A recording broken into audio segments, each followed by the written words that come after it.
10:30 and it looks like Rohim has shut the doors, so I think we're all stuck here together for the next hour. So thank y'all for coming out here this morning. My name is Carrie Patel, and I'm a narrative designer and writer at Obsidian Entertainment. I wrote for the original Pillars of Eternity, for the White March expansions, and I am narrative co-lead on Pillars of Eternity 2 Deadfire, which comes out soon. So thanks for joining me this morning. So the purpose of this talk is to discuss the fundamentals of branching dialogue. What is it? How do we write it? How do we use it? As you can probably tell, this is a subject that is near and dear to my heart. I work with branching dialogue all the time, and it is a key feature of many of the games that Obsidian is best known for. So this talk is going to be especially useful for those of you who are interested in being writers and designers on choice and dialogue-driven games. But honestly, it's also going to be very useful for anyone who's going to work on those games with those of us who write this stuff, because you're going to get a better understanding of what our goals are and what constraints we're working with. So, brief spoiler warning up front, I'm going to talk about a variety of games. There will be some light spoilers for a few of them. Most of them are a few years old at this point. I will heavily spoil the original Mass Effect trilogy. All right, y'all sound like you're caught up, so we're good. Okay, so just to give you a brief overview, we're going to talk about what branching dialogue is. Not every game has it, so what is it and what makes it different? When and why do we use it? How do we implement it? What's the process of structuring and writing it? Because it's different from the way we structure and write other kinds of dialogue. How do we do it, and what are some best practices? Are there any things we should avoid or watch out for? And finally, I'll save some time for questions at the end. So, getting started. Branching dialogue at its most fundamental is dialogue that follows a forking path. Usually branches appear where the player is given an option to choose one of various responses, and the branches that we create can serve one of about 4 different structural purposes, and in many cases will be serving a couple of these purposes at the same time. So the most obvious purpose is that branching dialogue allows the player to decide how to progress the game. We offer the player structural choice by letting them choose the outcome they want, or in some cases, choosing how they want to play the game. A really good example of this is the dialogue battle system from Deus Ex Human Revolution. Here we have a scene from the beginning where the player character, Adam Jensen, is talking with Zeke Sanders and trying to convince him to release a hostage. So the player has multiple options throughout the encounter for how they want to try to talk this guy down. And from the player's point of view, the purpose of this branch is really just to choose what do we think is going to be most effective, because you can get very different results from the different paths you follow. So we're offering the player choices and a little bit of a puzzle for how to navigate this interaction. Similarly, in the Telltale Game of Thrones series, pretty early on you have a meeting with Lord Jerkface here, which is not his actual name, but it might as well be. And you have to decide, do you want to show this guy deference or defiance? And as a player, your decision is likely going to be driven by what you think the eventual outcome will be. Do you think that presenting strength to this guy will convince him to back down? Or do you think that if you show him the respect he wants, that he'll be nicer to you in the future? From the original Mass Effect, there's also the encounter with the Arachnite Queen, where you decide, are you going to kill her or are you going to release her?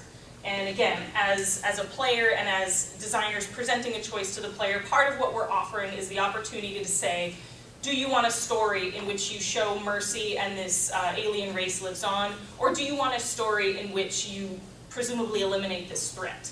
And what do you think the outcome of this choice will be? Do you think that if you release this character that, they will show up later and become a threat to you? Or do you think that perhaps you can gain an ally by doing this? So we're offering the player structural choices about the way the story and the gameplay will progress. We also allow the player to roleplay and express personality. Now there is some overlap with this last point, because with the Arachnite Queen and with Lord Jerkface, your decision may also be driven by what kind of character you think you're playing.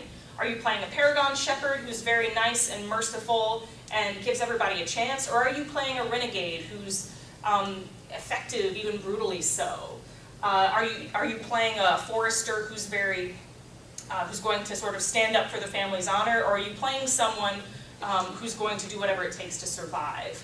That will also drive some of the decisions you make in branching dialogue, and that's something that, as designers, we need to keep in mind for our players. However, allowing the player to role play can also be very rewarding even on a smaller scale. This is about giving the player an interesting experience rather than focusing on the outcomes of their decisions.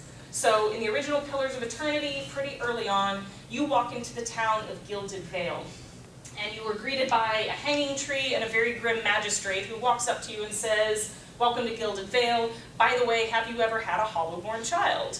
Which is a rather personal question.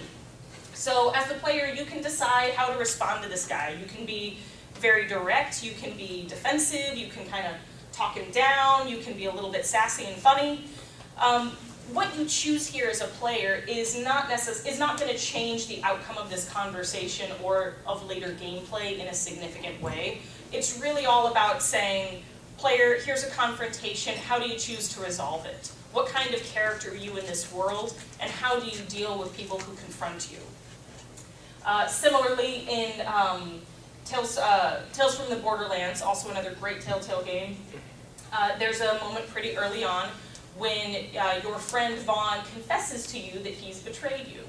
And you have the opportunity to either offer him forgiveness or to keep him at arm's length a little bit longer. And a lot of this is about role-playing the relationship. Do you want to see these characters reconcile? Do you value the friendship and the bond that they've had? Or do you feel that this guy's done you wrong, and do you personally want to play a relationship in which you push him away a little longer? Again, a lot of the branching here is about giving the player the experience of role-playing a relationship that they want. Although some players may also look at this and think, well, what do I think the outcome will be? Is this character going to betray me again? Or do I think he'll help me more if I reconcile with him? And finally, one example I'm going to come back to a lot is Alpha Protocol, which is a spy RPG in which the player plays the character of Michael Thornton, who's a spy, and who can roleplay according to basically the 3 JBs of contemporary spy fiction. You can play a James Bond sort of character who's very smooth and suave. You can play a very aggressive Jack Bauer type who shoots first and asks questions later. Or you can play a very practical and professional Jason Bourne type. In any of these cases, you're effective and you're good at what you're doing, but the question is, what kind of role-playing experience and sort of player fantasy do you want the player to be able to embrace? So another thing that branching dialogue allows us to do is it lets us give the player control over the flow of information.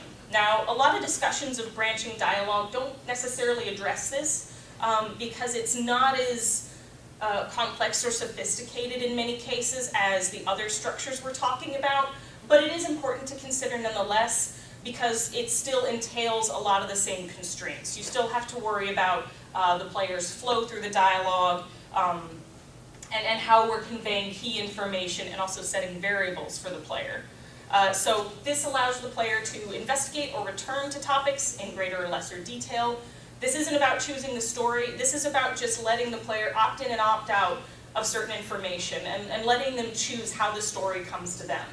And my favorite example of this is boxcars from Fallout New Vegas. So a lot of players will encounter boxcars when they walk into Nipton, which for many people will be the first time they encounter Caesar's Legion, one of the main factions. And Nipton is in chaos, there are bodies and blood everywhere, everything's on fire, and so the likely question in the player's mind is what happened here? So they can turn into a building that they're very likely to see, and they find this guy hunkered down there. And they can ask this character, what happened here? They can also ignore him entirely and keep on moving. The purpose and the principle here is to recognize that some players are going to want to dig deeper, some players are going to want to know more, and some are just going to want to continue with their gameplay experience. And we want to support both of those experiences, especially in a very large open game like Fallout New Vegas, where a player can come at this content and lots of other content from many different angles and at many different times.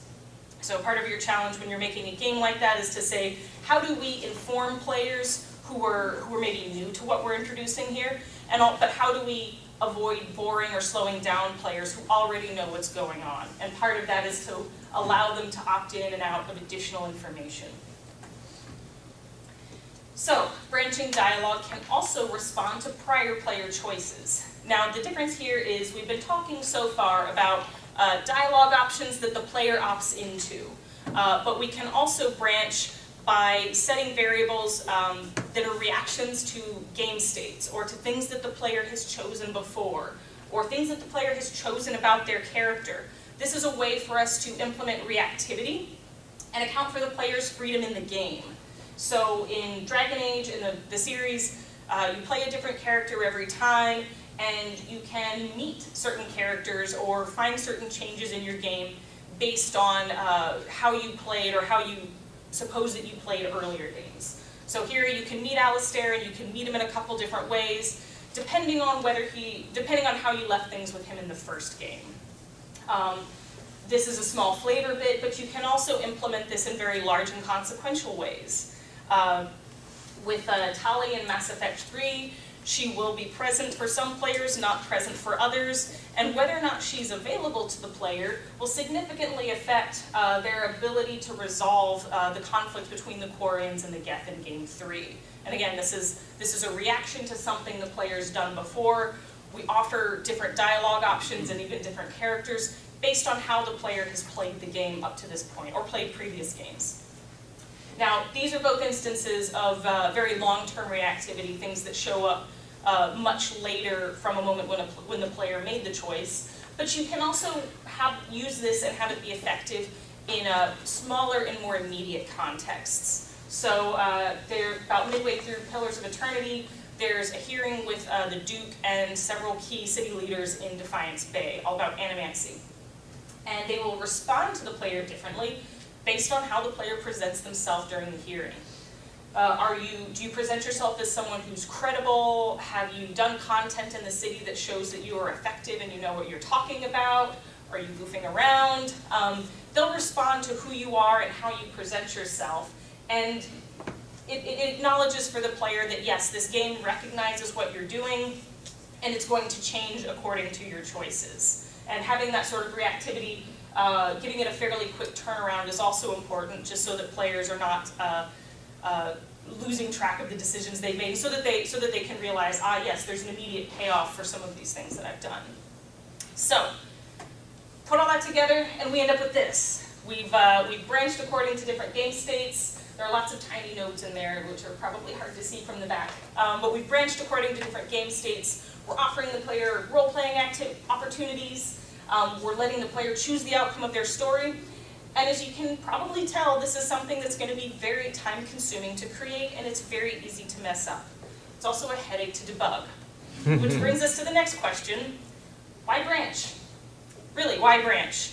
Thank you guys so much for coming to my talk. It's been wonderful to see you this morning. No, I'm kidding, obviously. Branching dialogue is a lot of work, requires a lot of planning and testing, but there are a lot of reasons to do it. The first and biggest reason is that with branching dialogue, we allow the player to drive the story and define their character. So unlike novels and films and other narrative media, we can place the narrative momentum for a game in the hands of the player, and that's really powerful. And this is a large part of the reason why many players gravitate towards certain games. So take an example from Divinity Original Sin 2. You meet your character's god, and you realize at some point you're on this quest for divinity. And you as the player get to articulate why you're pursuing this and why it matters. You can be doing this to empower yourself for selfish purposes. You can be doing this to serve some greater good, to save the world from an encroaching evil. What you choose here doesn't necessarily change the way the game is going to play out, but this is where you as the player get to decide what the game is about and what the whole purpose of this big quest you're embarking on is. And that's very powerful. We're not making assumptions for you. We're letting you say, this is what I think my character's about. This is what I want my game to be about. In Deus Ex Human Revolution, if we want to look at this from a more relational angle, y'all might recognize Pritchard, who is Adam Jensen's rival and tech assistant throughout the game. And they start out with a very antagonistic relationship. And as Adam, you can choose whether to continue pushing against this guy, whether to continue snarking with him, or whether to take the high road and kind of ignore some of what he's throwing at you. And again, the game will still play out in largely the same way, but you're defining this relationship. And depending on the choices you make with him and how you progress, you can end up shifting this from a really antagonistic relationship into something a little mutually respectful. And that can be very satisfying to see that play out and to decide this is what my character is about, and this is how he's going to interact with the world around him. So branching also encourages players to consider their choices and to consume narrative actively rather than passively by giving them interactivity. So even if you're giving players a series of fairly short responses, consider the difference between telling an NPC, please go on, I'm listening, and hurry up and finish already. Allowing the player that choice instead of just giving them a bunch of continue buttons offers them a choice, and it encourages them to engage with the choice you're offering and with the narrative context around it.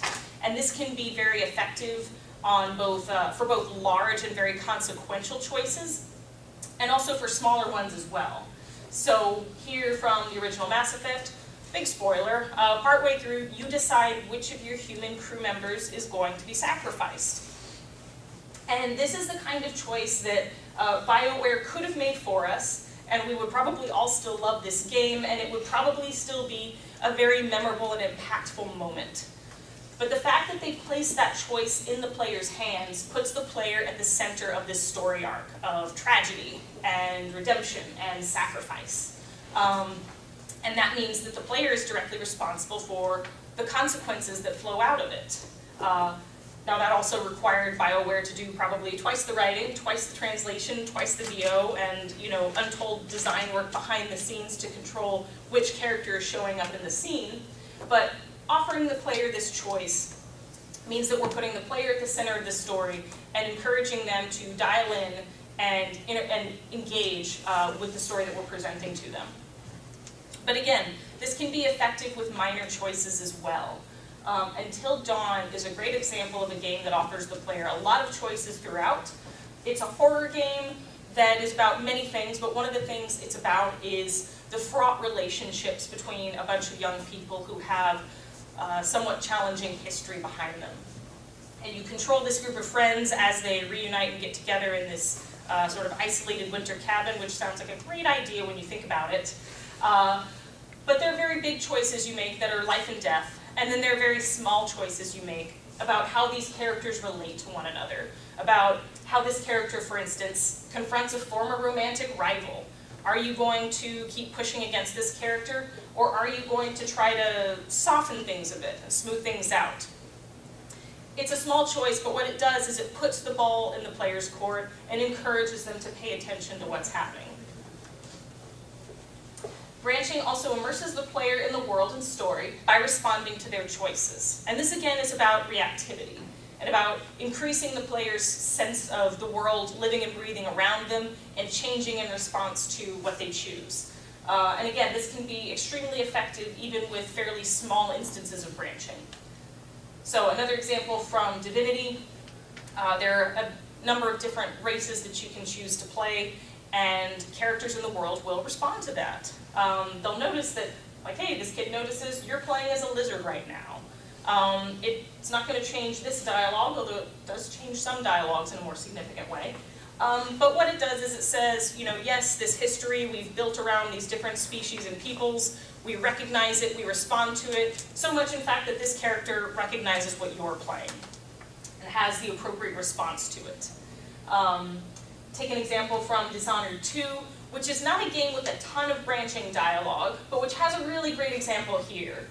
This is where you confront Kieran Jindosh about midway through the game, who's one of your antagonists. And what he says to you when you confront him, he will respond to which character you're playing, Corvo or Emily, and he'll also respond to how you've chosen to play the game thus far. If you've been very sneaky, if you've evaded notice, he'll call that out. If, on the other hand, you've been making a big scene of yourself and everybody's kind of noticed you rampaging through the world, he'll notice that too. And it reminds the player that, yes, these characters know who you are and they're responding appropriately to your presence and your choices. But this all comes with a big caveat, and that's that not every game needs branching dialogue. And in fact, not every great story game needs branching dialogue. These are just a few examples of fantastic games with wonderfully realized stories that have very little or no branching, and that's fine, and it's a great choice for these games. What are some of the reasons you might not want to offer branching dialogue? Well, if you're not allowing the player to define their main character, you might not want to branch. If your story depends on a specific character with a very specific and personal arc, branching and letting the player choose how the character responds to situations is going to dilute that characterization that you're setting up, and the arc may or may not be as effective based on how the player's choosing to play that character. If you can imagine The Last of Us, if Joel got to make choices, it would be a very different game, probably, for many of us. You might also not want to take the player out of gameplay and put them in dialogue menus. A lot of dialogue menus are very intrusive, and they can slow down the pace of gameplay for a lot of players. In some cases, this is great.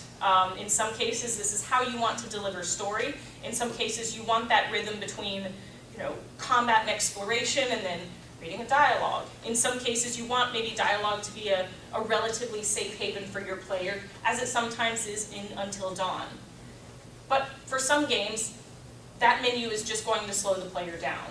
If your game is mostly about running through submarines and hunting Nazis, or hiding on a spaceship from an alien AI that's hunting you down, you might not want to put those dialogue menus in there because that's going to break up the flow of that gameplay and dispel some of the tension. Another really big reason not to branch is scope. If you're offering the player choices in dialogue, if you're branching the dialogue around their choices, that's going to increase your scope exponentially. And that encompasses your writing budget, your translation budget, your voice acting budget, and also your larger design budget, because depending on the choices you're offering, you may have to change levels, you may have to change art, you may have to remove or move characters, and that's all going to be a very large drain on your resources. And so you need to consider very carefully whether that's something you can make good on and whether that's something you can work with. But if you do decide to branch, the main thing is that you must be consistent. You must decide what kinds of choices the player gets to make and offer them consistently. And there are a number of different ways you can approach player choices. What we did in Pillars is we wanted to simulate as much as possible the experience of playing a D&D campaign. So we wanted to say, player, you can create whatever kind of adventure you want. You can have whatever motives you choose for, helping everyone in this world or carving a path of bloody destruction, and we're going to support your role-playing choices. So that sounds really cool, but it means also that we have to be sure and offer those choices consistently. We can never assume that a player is going to want to do a particular kind of content for the reasons we're putting before them. We have about 7 different disposition tags that sort of allow us to track the player's role-playing choices and kind of make visible to the player the kinds of role-playing choices they're making. And one of them is cruel. So that means that, yes, even when you meet little Gordy who just wants a fancy knife in the city of Defiance Bay, you can be mean to the little kid. It's not that we're saying you need to be or you should be. It's just that for us to be credible and make good on our promise of role-playing to the player, we have to say, well, we'll allow it. There are also more focused ways to offer role-playing opportunities to the player. You can choose to branch along a specific spectrum or axis. Think about a morality axis like the light side, dark side in the Star Wars games, or Paragon, Renegade in Mass Effect.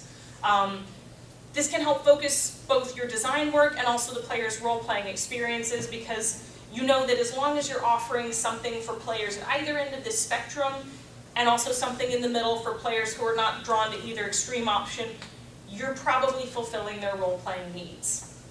Another way to look at this is looking at player archetypes. If you're saying, as in Alpha Protocol, that these are the specific spy archetypes you can play. These are the keystone role-playing models that we think players are going to gravitate towards and that we're going to offer.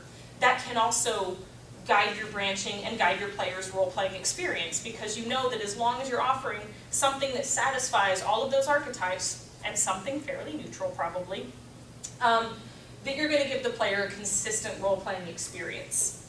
You can also start with a defined character, like Geralt from The Witcher, Adam Jensen from the later Deus Ex games, or Aloy from Horizon Zero Dawn, and say this is a specific character with a specific backstory, but we're going to allow the player to make choices for them, and to sort of define their priorities a little bit, and let the player frame what their backstory and what their situation means to them. So that's another way to role play. But whatever you decide, and any of these options can be valid, and they will be better for some games, worse for other games. Whatever you decide, the main thing is just to be consistent.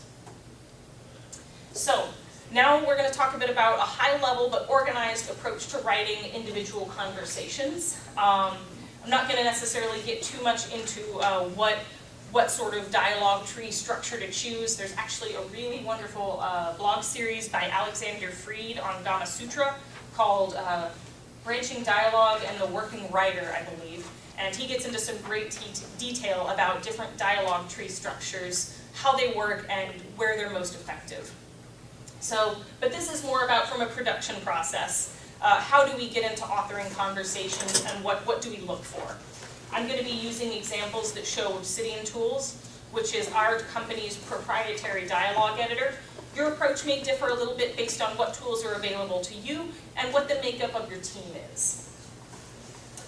So the first step for anything is pre-production. This is where you lay the groundwork for your game. This is where you plan out your gameplay, scope your levels, and also where you figure out what kinds of choices you're going to offer the player. Are you going to let the player decide how to play the game? Are you giving them combat routes, stealth routes, dialogue routes? Are you giving them different kinds of combat routes that they can choose? Are you letting the player decide what kind of character they get to be? Are you starting them as a Geralt, or are you starting them with a blank character creation screen? Are you giving them control over the outcome of the story, and how much control are you giving them over the outcome of the story? The decisions you make about these choices should be supported in the gameplay as well as in dialogue. And what you decide here will determine the extent to which you branch and the ways in which you do. So, now we're going to talk a bit more about authoring individual conversations. Once you're into production, pretty much everything starts with paper design. This is where, for dialogue, you're going to scope your NPC and understand their role and content. Or as I like to think of this, who is your daddy and what does he do? So, who is your daddy? Is he a quest giver, a merchant, or a flavor character? This is important so that you know what kind of experience you're offering the player with this character. And it also will help you define scope. And scope is very important. You want to consider how much you're able to branch and work that into your writing budget. And in general, you're going to want to save your big, expensive branching for bigger characters and crit path important characters. If you branch all over the place, if you offer the player a multitude of decisions with every character, you're going to blow your budget, and you're also likely going to exhaust the player. And you're going to confuse them about the role and importance of the NPCs that they're encountering. In terms of flavor, you want to start thinking about the personality of the NPC and the type of interaction you want the player to have. Is this sort of some friendly signposting and Q&A with a local who's introducing the player to a new setting? Is this a combative negotiation with an adversary? This is something you want to start thinking about on paper. And then you take that and determine how your NPC's conversation will branch. And the general rule here is that the more expensive the branch is, the more important it is that you plan it early. So things at the top of this list. If you're offering the player a different path through the quest, if you're offering the player radically different outcomes, this is going to be very expensive to write, design, and implement on all fronts.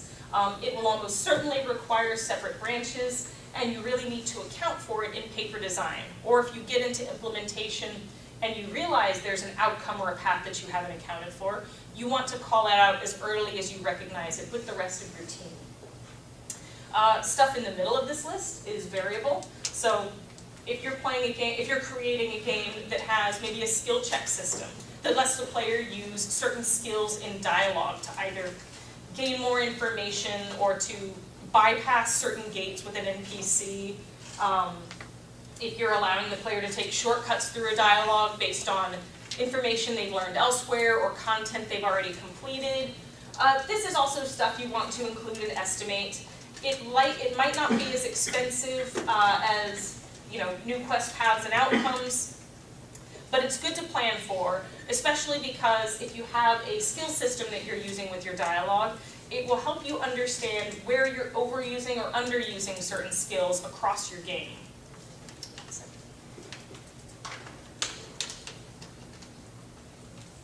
And at the bottom of the list, everything I consider flavor, sort of how the player gets to respond to the NPC,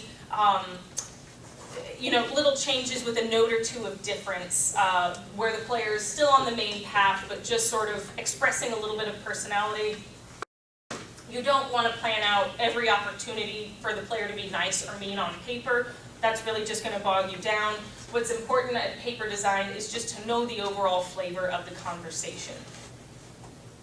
So once we've done our paper design, we're going to get to creating stub dialogues. And this is where you put together a rough sketch of your conversation. A stub is going to work best when it's concise. A stub will serve various purposes for your design team, some narrative, some not. So the first thing a stub is it is a roadmap for your writing pass. It's not a rigid mold, but it is something that will guide you when you're filling in characterization and when you're building this out into a more fun player experience. This is where you're going to store critical information and context that you're going to need to complete that writing pass. It's also a progressible placeholder. This allows you to put scripting in place and to put together a structure that is simplified but functional.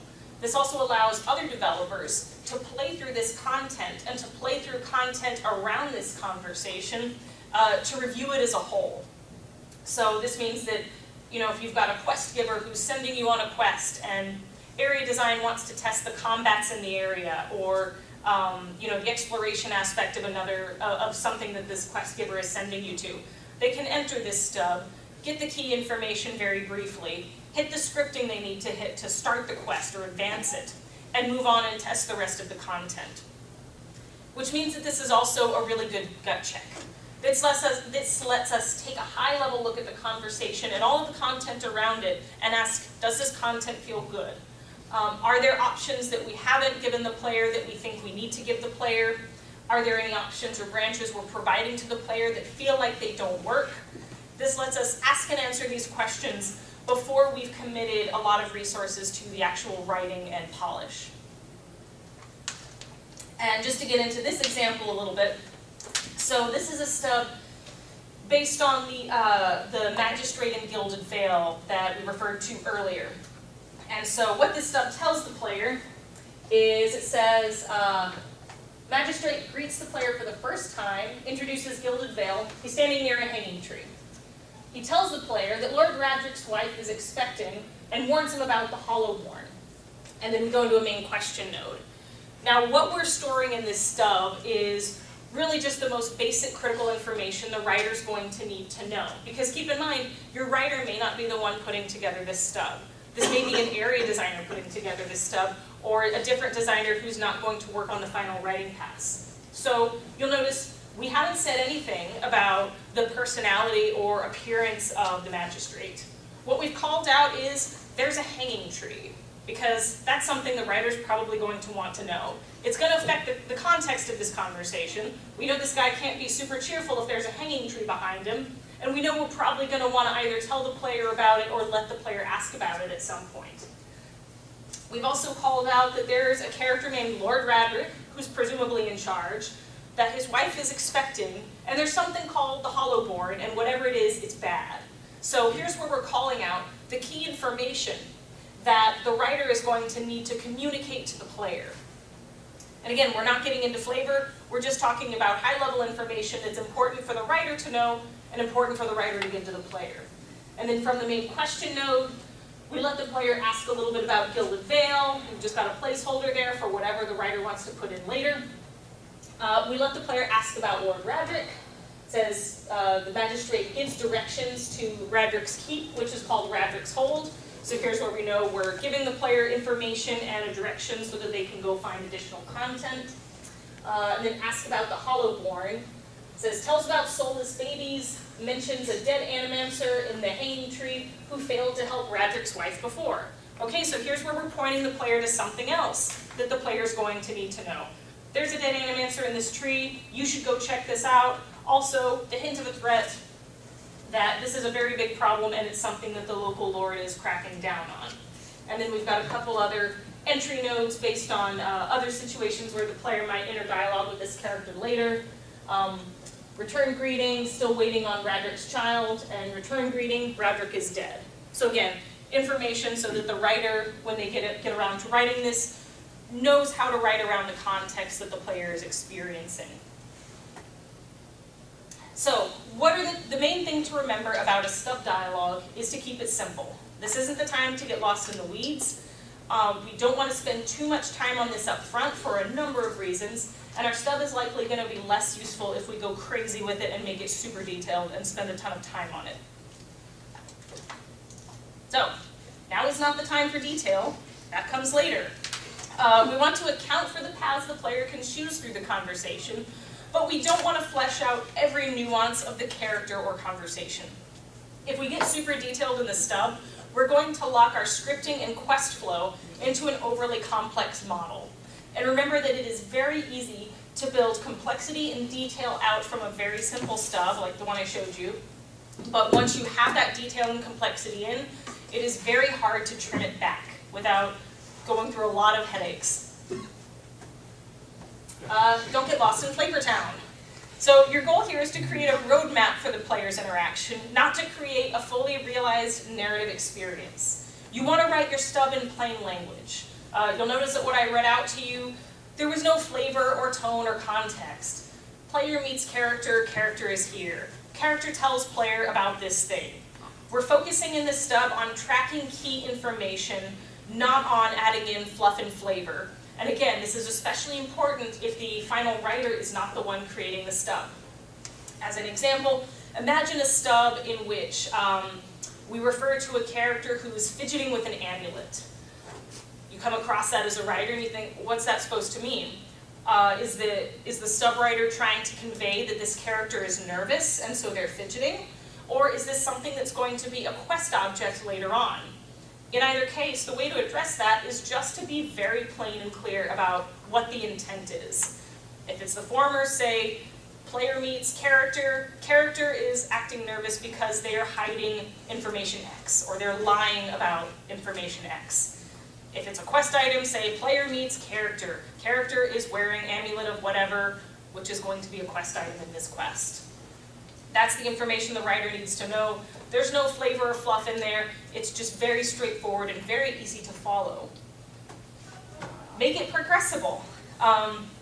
Again, the stub should allow other designers to test the surrounding content and to understand the major paths through the conversation.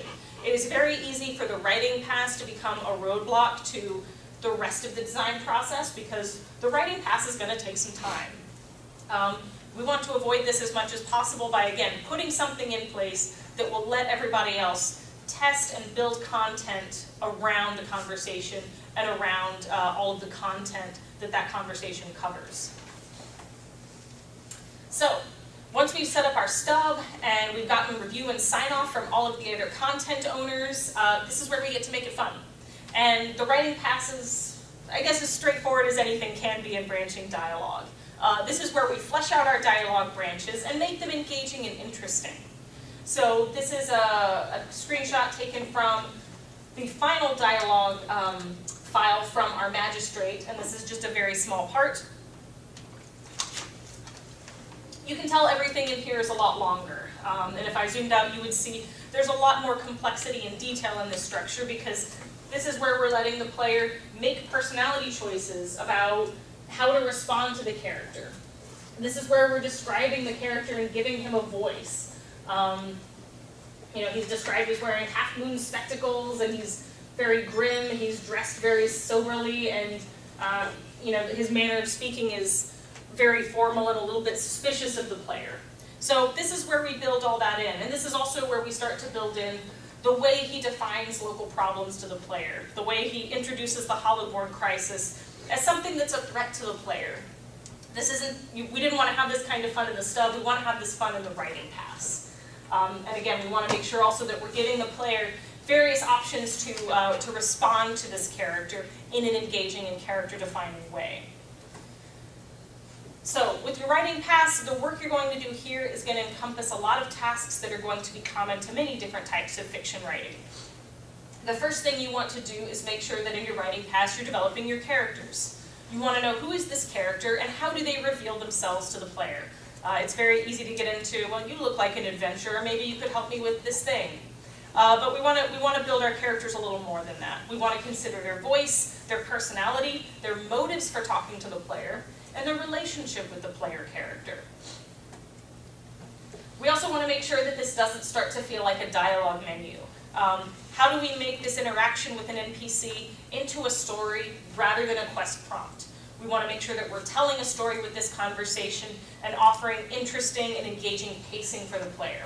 That means we're not just offering a long string of info dump nodes that the player has to sit through. We're giving the player opportunities to chime in and move the story forward. And we're also making sure that, again, this character is telling the player a story. We also want to think about the flavor and tone of this interaction. Is this a humorous encounter? Is it a tense negotiation? Is it an impassioned confrontation? And is this consistent with the gameplay space around this conversation? So we don't just want to think about what the content is we're offering the player. We want to think about how the player will experience it and craft that experience for the player. World building. So this is not about info dumping. Info dumping is bad. What we want to do is bring our world into the story and into the character's point of view. I've taken a screenshot here from Pillars, where we've got a local barkeep kind of talking about a character named Lord Herond. And as the player goes around the town of Deerford, they may notice that a lot of characters talk about Herond with contempt and irritation, rather than respect and deference. And what this tells the player about the world of Pillars is that this is a setting in which, in a specific setting anyway, characters do not have any respect really for nobility. That's not something that matters in this world. That's not something that matters to these people. This is not something that any character would just come out and tell you, but it's something that we can build into the way characters talk to one another, and it's something that we can also turn into stories and mine for conflict, and that's really fun. At the margins, storytelling. So this is another really fun thing we can do that can make even very small interactions feel meaningful and engaging. So even small interactions can point to a larger story, or sometimes they can telegraph a very tiny one. Think about the way your NPC speaks. How does that reveal their relationship with other characters? How does that reveal their relationship with the events going on in the story? Is there a way to suggest some kind of conflict or mystery or something interesting going on? Is there a way that these characters can refer to the larger events in the game? Mass Effect 2 has a lot of these tiny stories as the player is wandering around the Citadel. The player will encounter various groups of characters that are talking to one another, and these conversations will sort of progress into stories of their own. And here the player's overhearing a Turian and a Asari couple talking about fish. You know, what kind of souvenir are we going to get from the Citadel? And it really turns into, why would we get a fish when a fish is going to die so soon? When this is really about the difference between a character with maybe an 80-year lifespan and a 1,000-year lifespan. And so you see that this is really about something in their marriage. It's not consequential. It's not going to change the outcome of the story. But this is where we can build in a little bit of life and character depth into big interactions and also very small ones. But we can't forget our player. So in a lot of these conversations, the player character is likely going to be speaking less than the NPC, but the player character is still the star of the conversation. And this means we need to make sure that the player character has regular opportunities to speak up and chime in. We need to give them moments to weigh in on important topics. We need to make sure that they can express personality and role play throughout the conversation. And we want to give the player options to move the conversation along at their own pace and to reframe the dynamic and the interaction that they're having with this NPC. We want to put as much of this as possible in the player's hands. And also we have to test. It's not fun, but it is necessary, especially with branching.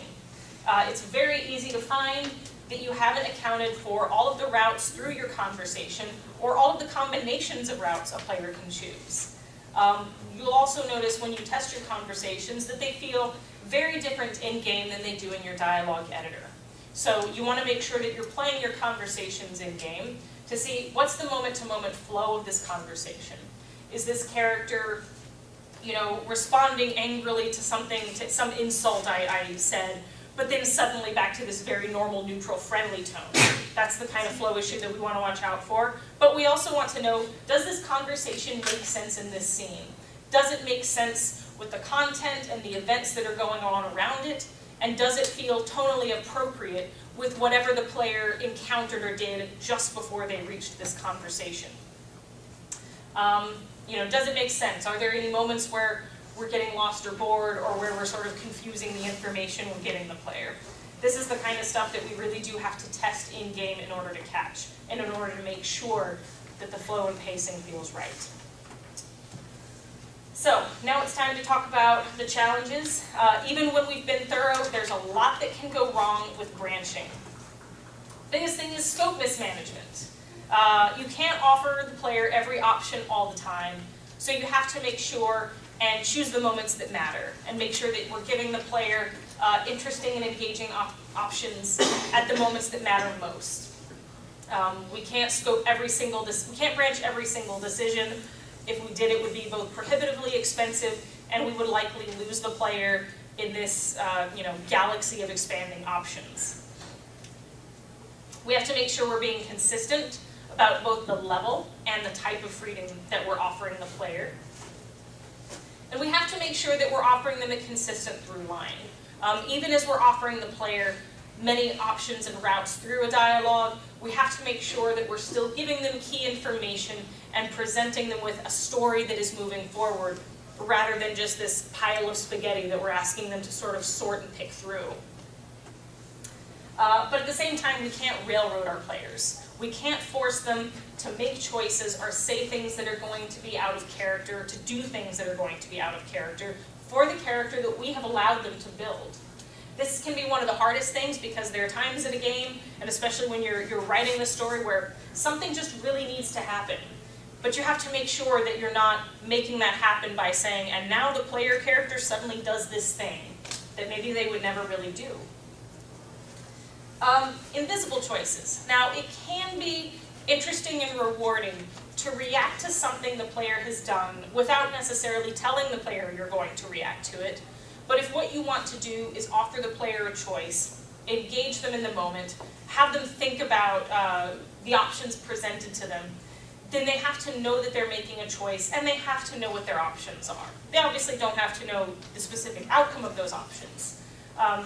Tales from the Borderlands does this really elegantly. If you notice, when you encounter decision moments in the game, you'll generally have one character that will sort of paraphrase the decision you're about to make or the question you're going to have to answer, another character that will sort of think about what the options might be and say, well, I guess it would be only this or this, right?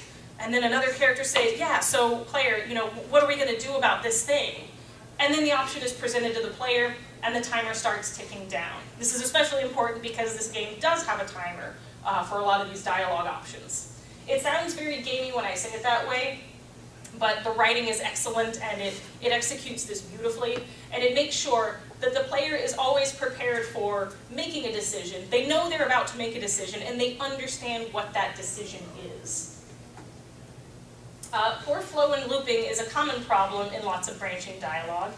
You have to make sure that the flow for the player is going to be smooth and logical in all paths. If you've just asked a character about something, do they start talking about it when you look back as if you've never discussed it before? If you're nice to them or especially mean to them and they respond to that, is it very abrupt when they switch back into whatever the main crit path flow of their conversation is? You want to make sure that even as you're offering all these options to the player, that they still feel good and that they feel good together, and that your player's obviously not going to have the dialogue tree in front of them. They're just going to be navigating a conversation. So are their choices going to feel good, and is this going to come together for them? We also want to avoid dialogue as a menu. If you've got a lot of player options that say, tell me about this, tell me about that, what is this, what is that, that doesn't really feel much like a conversation. We want to make sure our dialogue sounds like a conversation. And that means giving NPCs opinions and motivations for why they're talking to the player, and also giving the player a reason to ask about the things that they're asking about. If your dialogue looks like a menu, players are going to treat it like one. And for some players, that's going to mean compulsively clicking on everything and enjoying none of it because they want to make sure they've unlocked everything. Or just clicking the continue, leave conversation options as quickly as they can. So with that out of the way, do you guys have any questions? Okay, yeah, I'm glad y'all see that. Yes? It's easy to get lost when you branch, into a lot of branches, but how long does it take for you guys to decide how to merge everything back into together?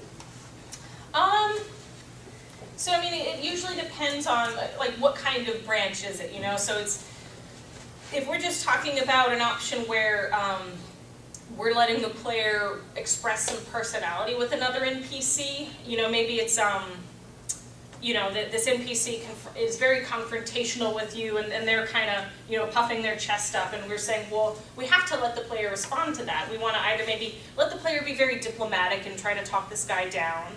We also want to make sure that the player, if they want, can kind of puff their chest up back and say, what about it, man? Or, and be a little more aggressive. And we also, want to give the player a more neutral option, let's say. So those are options we're going to put in response to recognizing that this is a role-playing opportunity and one that would feel very railroady if we didn't offer these options. But they're not, unless we're putting in something that we really want to lead to a fight, these branches are probably not going to continue as separate for too long in most cases. So the writer kind of has to be creative and figure out, how do I have this NPC respond to the choice the player has made, and then kind of get them back on track, usually within a few nodes, or at least put them on a parallel track where maybe you've got, your diplomatic option, your aggressive option, and your neutral option, and he, talks a certain way in response for 2 or 3 nodes, but he gives you the same information that all comes back to, and by the way, the wolves ate all our kids. And then the player goes, oh, well, what about that? And then it's back to the player options, where we're again letting the player drive what they ask and how they respond to this problem. If we're talking about something that's more about changing the direction of the quest altogether, then again, that's something we're going to talk about in pre-production, where we realize, well, are we letting the player, fight this guy or talk this guy down, or if they've done this other quest, get more information from him. And in that case, that's something that you're going to discuss with the whole design team, because that's obviously something that's going to involve a lot of work for everybody. But those are probably going to lead you to very different endpoints. And so, you want to make sure that none of those paths necessarily becomes unwieldy and super large. But you're like, well, yeah, in this case, we're going to take the player somewhere entirely different. Does that answer your question? Yes? Mine's a bit of a two-parter. One is, what software do you guys use for Stabella you reference? Another one is, how do you see the prices? Is it manpower hours for writing, or is it something else? So we use something called Obsidian tools, which you see here. It's a an in-house tool. I think it starts with a third-party software that I'm not entirely sure what it is, but it's been heavily modified and built internally by our team. I know there are a number of tools that you can get from a number of sources that are either free or fairly inexpensive. A lot of people can use Twine, the Aurora tool set, which comes with Neverwinter Nights. You can also get tool sets that come with, I think, Dragon Age. And there are a few others out there. There are a number of others out there that you can use. As far as how we track our time. So yeah, we basically man hours. So for budgeting purposes, what we'll do is we'll look at a piece of content, like say, this is a quest where you're going to talk to this person who's the quest giver, and then partway along you're going to meet, this antagonist who will have a conversation with the player about this, and if they take this path, they can meet this character who gives them some additional information. And we're going to scope what we think each of those conversations is going to be based on how much information we need to give the player, and also how many options we want to give the player about, again, substantive things, different ways to solve the conversation, different paths through it. So you might say, well, quest givers tend to be larger and more complex because they have to give the player a fair bit of information, and we usually have to account for a branch where you give the player the information, a branch where the player comes back after having successfully completed the quest, maybe a branch where the player has failed the quest, maybe something where the player has already actually done what the quest giver needs, and the quest giver can, close the quest out then.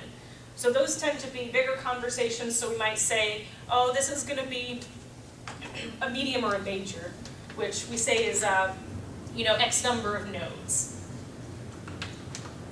And because we've been good at tracking our time and budgeting, we know that a conversation of this size is going to require, let's say, 3 writer days to work on or something.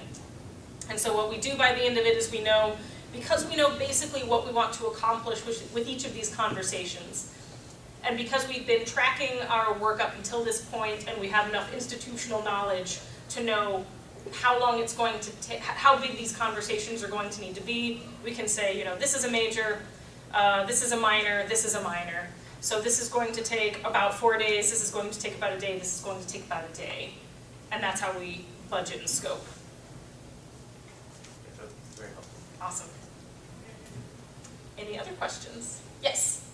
I'm not sure if you played this game yet, but how do you feel about games like Nier Automata making multiple playthroughs to get all the aspects of the story? So I have not played that one. I've heard good things about it. I think one thing is designers that is heartbreaking but important to know is that many players will never finish your game, especially if it's very long. You can look at completion rates on Steam, you can look at the achievements for completing your game, and you will see how few of the people who have bought it and installed it have actually completed it. So that's something that can be very rewarding for many players to experience, but you also want to make sure that you're creating something that's going to be fun for players who only go through it once.